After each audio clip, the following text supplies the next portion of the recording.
We are here today to honour a great tradition of the Australian War Memorial and Australia's military history, but also in this journey of our nation to honour two men.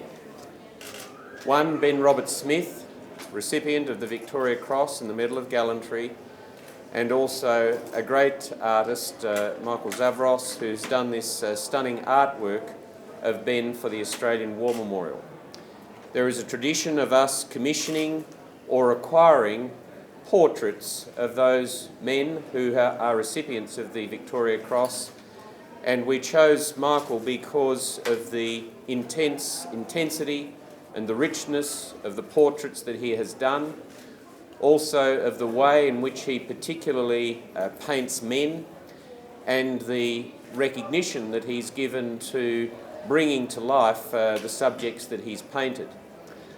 I can also say that last year, when Ben and his wife Emma and their twin daughters were here at the Australian War Memorial, I asked Emma how the girls were coping with Ben's fame, shall I say.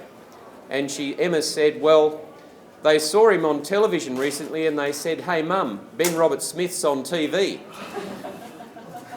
But when they saw the painting behind me, they said, "Hey Mum, that's Dad." So, you nailed it. Thanks, Michael. Thank you. Thank you. So, there you go. Thank you. Thank you, Dr. Nelson, for those kind words, and good morning, everyone. Please excuse me for reading this, but I speak a visual language much better than a verbal one, so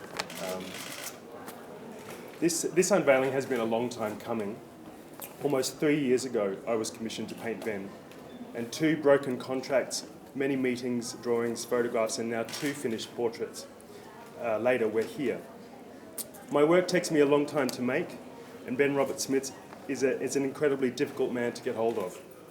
The first contracted year, I think he served his final tour of Afghanistan, and ever since, our nation's continued fascination with this man has meant that he pretty much everyone wants a piece of him.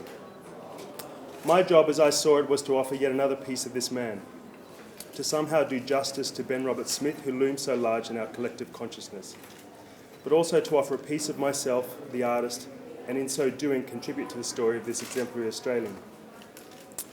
I've often reflected that as a nation we are very good at describing what is un-Australian, but in order to articulate what is Australian, we turn to hyperbole and symbolism. We create heroes and idols. That Ben Robert Smith has become a heroic figure in the hearts and minds of so many Australians is clear. He has come to represent so much of what we hold dear as a nation. That he is a reluctant hero endears him to us even more, because it is genuine. The small portrait was the first work that I created for this commission. It reflects the first time that I saw Ben on morning television, long before this commission, being awarded the Victoria Cross by Quentin Bryce. His spectacular frame towered over that of our then Governor-General, and it struck me then and in the coming days that it was an honour that sat heavily on this man. When I met Ben, I was struck by his self-effacing humility. As he observed, the award meant a shift from the anonymity of being a high-level soldier to a kind of fame and celebrity that he was largely unprepared for. It is difficult as a civilian to comprehend the actions that led to the award. Reading the transcripts of the events as they unfolded, I had a sense of the chaos of battle, but chaos that is tempered with rigour and discipline. Looking at him being feted, I had a sense of the solitariness of his experience. You might try to impart what it felt like, what happened, but in truth it was a singular solo experience. With this painting I wanted the humility of the scale to describe something of the solitude, but also to describe the humility of the man in contrast to the grandeur of the award.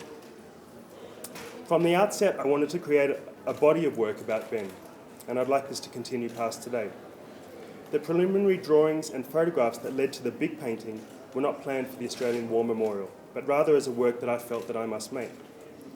To make work for yourself as an artist without thought of any audience in particular is a crucial position to find. Inevitably, this always leads me to my best work. I'm thrilled that the curators here at the Australian War Memorial have welcomed this further acquisition. In one studio sitting, I asked Ben to show me various combat stances, sans any weapon. I wanted to emphasise the humanity, the flesh and blood nature of Australians at war, in increasingly mechanised warfare and capture the dynamism of this action. Sometimes a thing is more conspicuous in its absence, and it becomes a space to project our own thoughts and feelings, our own concerns. As an artist, I've always sought to provoke thought by asking questions in my work rather than providing answers.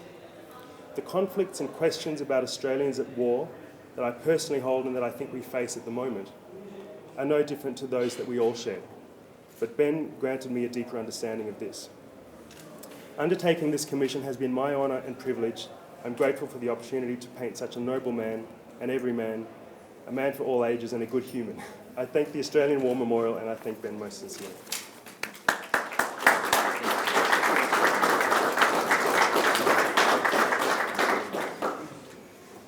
What can I say? Michael is a fantastic artist, and so I suppose the very first thing that I will say is thank you to Michael and his wife Alison and their family for the time that I know had to go into this portrait and the effort that Michael showed. I mean, it was a long project and it was demanding, but he has done, as you can see, an amazing piece of work.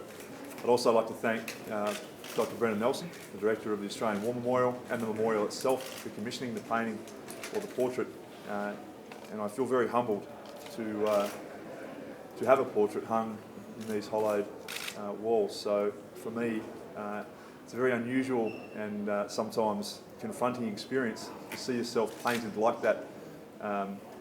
You know, clearly you can see the crow's feet, so that takes a bit of getting used to. But the point of that is that Michael actually really hit the nail on the head. He captured me, I suppose, in my rawest sense. We had a lot of conversations around that, and I really do think the work speaks for itself. I mean, it is an amazing piece of work. And whilst it is hung today, which is also the beginning of Legacy Week, it marks, I think, a sort of turning point, if you like, for the Australian military as a whole. I don't think this picture represents solely me. I think it stands for all of those men and women that have served, particularly the last 10 years. With current events as they are, or the current climate around the world, I think that there will be more to come from the Australian Defence Force. So I do feel very humbled and very privileged to be in this position. So again, I'd just like to thank Michael and the AWM very much. Thank you.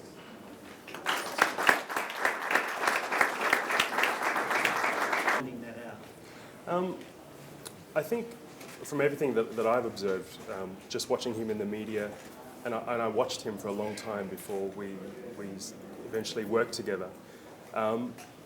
So much of what he says, where I feel that he deflects his honour, he shares it with his comrades, and at every point he insists on doing that. But even in my studio, when we would speak, he would speak very comfortably. As soon as I held the camera up to him, I felt that there was a level of discomfort, and that goes to the humility of the man. I think it was evident at every point. I think the first point to note is that Michael and I come from very different worlds, and when we first came together, I think we both had some misconceptions about each other and what we stood for and what we were about. And what became very evident immediately was that we're actually very much alike. We have a great passion for what we do.